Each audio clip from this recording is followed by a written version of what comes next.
That's what it sounded like in Israel during this year's Yom HaZikaron, or Memorial Day service for Machal fighters. They held it in a park west of Jerusalem, where the Machal monument is. Machal comes from the Hebrew words meaning volunteers from abroad. And there were about 4,000 foreign military personnel, including 300 from Canada, who went to help the emerging state of Israel fight for survival against hostile Arab forces. Most were already experienced Jewish veterans of the recent Second World War, who brought their vital military skills and experience. It took decades until Israel would recognize the Machal contribution. Today, there are very few Machal fighters still alive. But 2 of the last surviving Canadian Machal veterans are marking an important milestone. This week is the anniversary of their arrival in Israel in July 1948. I like to look back at it. It was one of the major moments in my own life, and that I can look back with, and see what was, and see what is, and see what hopefully will be in the future. I'm Ellen Besner, and this is what Jewish Canada sounds like for Tuesday, July 13th, 2021. Welcome to the CJN Daily, sponsored by Metropia.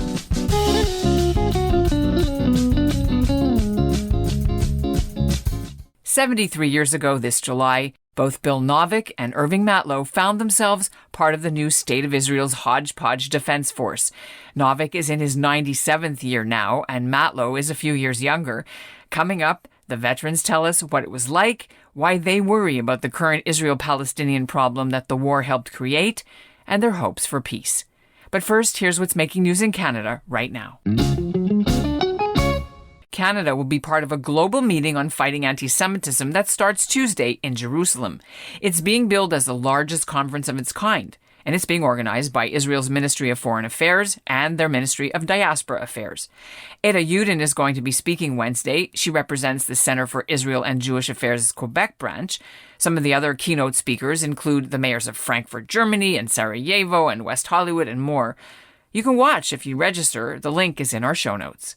Turning to the Vancouver area now, this week marks 2 months since 28-year-old Bernie Grempel was last seen.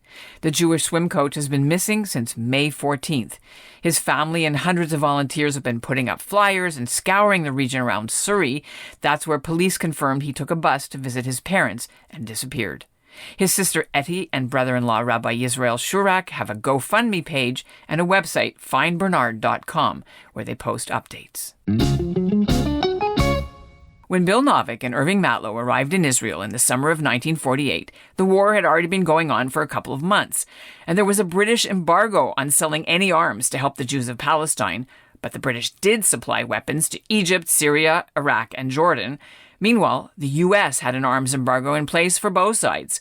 But Czechoslovakia, which was under communist rule at the time, agreed to be Israel's supplier.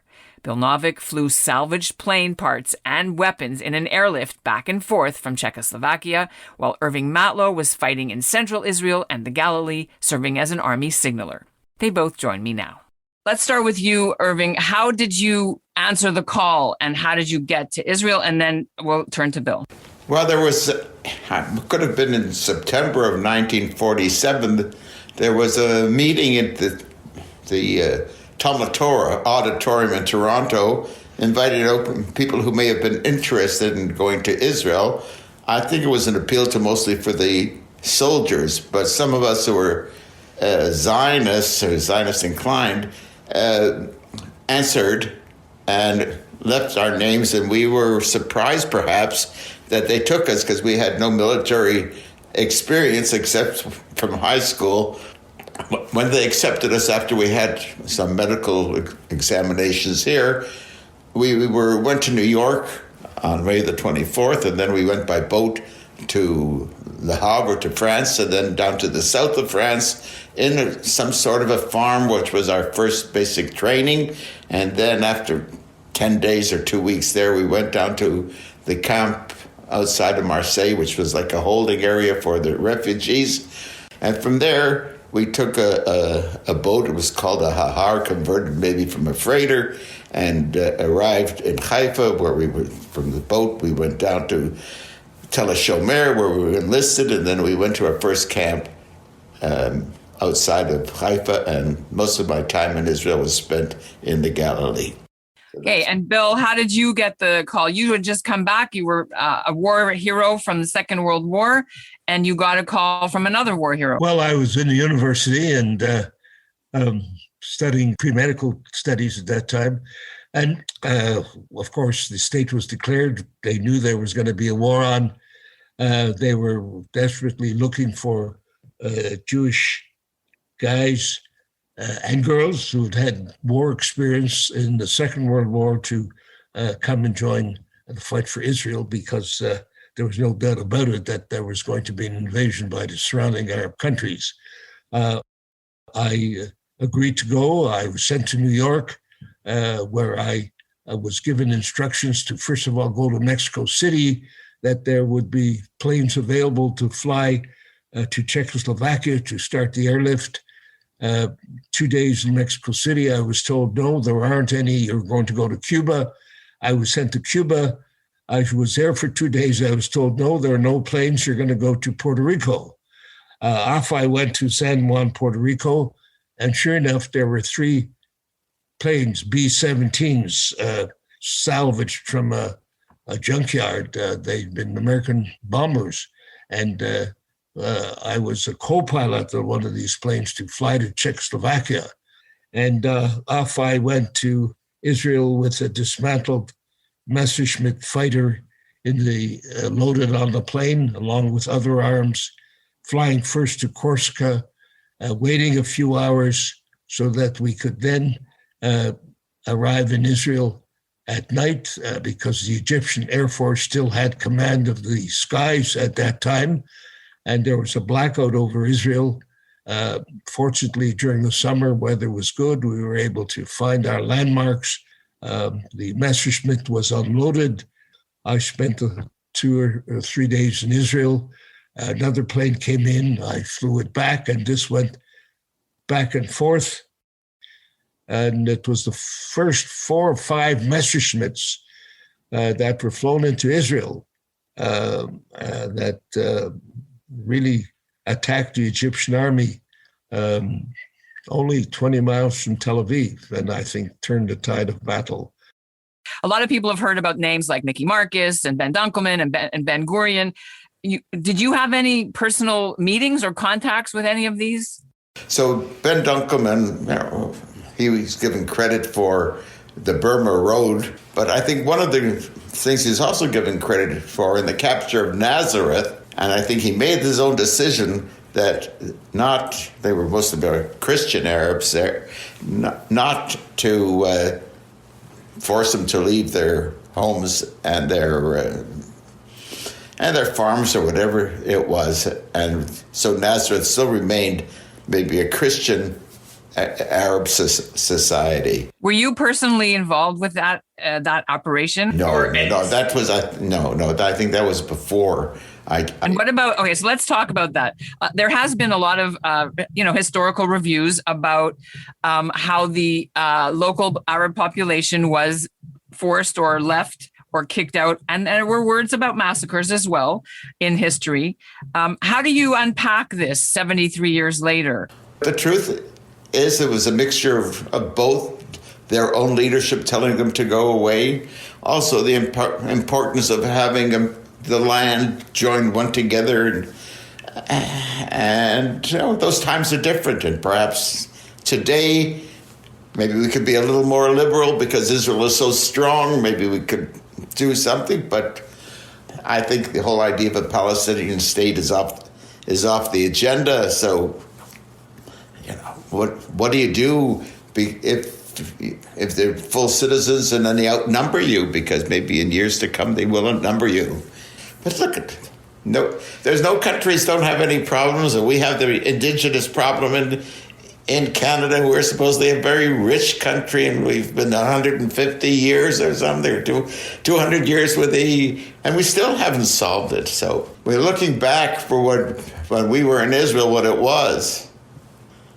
And I was in Israel also. I came back on my honeymoon in 1952, and I've been there maybe 50 times. And my parents moved to Israel. So we've followed it, development, and it's a success story that we are part of it.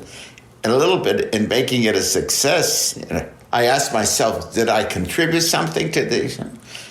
And there was one incident that I think you write about it in the book that I wrote, that I think several lives were saved, and that makes me very proud of having participated. The world always seems to hold Israel and the Jewish people to a higher standard than anybody else.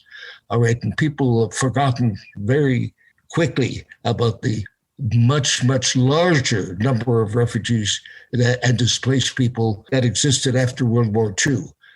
This has settled down, and everybody came to some type of an agreement within the post-war years. But that does not seem to be possible in the Middle East. The Israelis cannot be faulted. They were being attacked by 5 Arab countries. They had a significant population within their own borders that really were actually trying to prevent the establishment of the state. Look how they blocked the road to Jerusalem. Jerusalem was almost starved into submission in 1948. All this seems to be forgotten by many people who criticize Israel. But on the other hand, the Palestinians are not going to disappear. My far-fetched idea as far as what a good settlement would be if the West Bank would become associated with Jordan in some form of autonomous situation. After all, they have a lot in common, but would this ever happen? I couldn't say. I think it would solve a lot of problems. As far as Israel is concerned, Israel functions and is functioning well, but I'm afraid it doesn't bode well for the future, especially for young Jews in the diaspora who seem to have less of an attachment to Israel than our generations did. What do you make of the rise in anti-Semitism in the last couple of months? Oh, I am very troubled by this. They focus on the occupation, which I'm not in favor of. But why is there an occupation? Why did this come about? People seem to have forgotten the past history of the various attempts the Arabs have made to destroy Israel, that they cannot understand. Many people in the Gentile world still cannot fathom the memory of the Holocaust is so very vivid in the memories of Jews. And I'm more concerned with the younger people, especially at the university level. Somehow or other, I would like to see our students become more involved on a pro-Israel basis. They have to be given leadership. They have to have facts on the ground to know how to counteract the anti-Israeli rhetoric. So I am concerned, and I'm worried. I'm hopeful for the future. I think that we will come through this and hopefully improve, but a lot will depend on what happens in the Middle East. Last word to you, Irving. You have to meet face to face with the people and talk to them face to face. That's the only way you're going to change the attitudes. And that's for the non-Jewish people. As far as students are concerned, you have to get them maybe involved more in the Hillel or other Jewish organizations, and that's a task. You need to concentrate on that. It's not going to happen by itself. Sounds like a plan.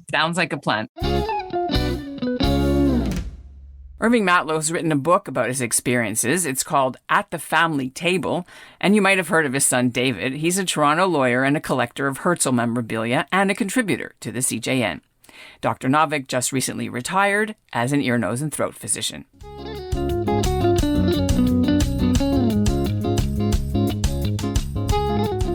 And that's what Jewish Canada sounds like for this episode of the CJN Daily, sponsored by Metropia, integrity, community, quality, and customer care. Today's listener shout-out goes to Brenda Adeski in Montreal. She likes to binge listen to my episodes while she's eating breakfast. And we'll close this episode with a little more from our Machal veteran pilot, Bill Novick. We also had an incident flying over the Atlantic with the B-17 when our navigator almost fell out of the plane. It's another anecdote in the history of the Israeli Air Force. He was navigating by using a sextant because we really did not have any sophisticated navigation equipment. And he jumped down onto what had been a gun turret, and this gave way and his feet went out. But fortunately, the gun turret wasn't that wide, so he got wedged just about at the level of his hips. And we, of course, began frantically pulling him back into the plane. First of all, he was a navigator, and it was absolutely essential that he be there. And Eli Cohen, that was the guy's name from Brooklyn, a very nice guy. And we pulled him back, and he was okay.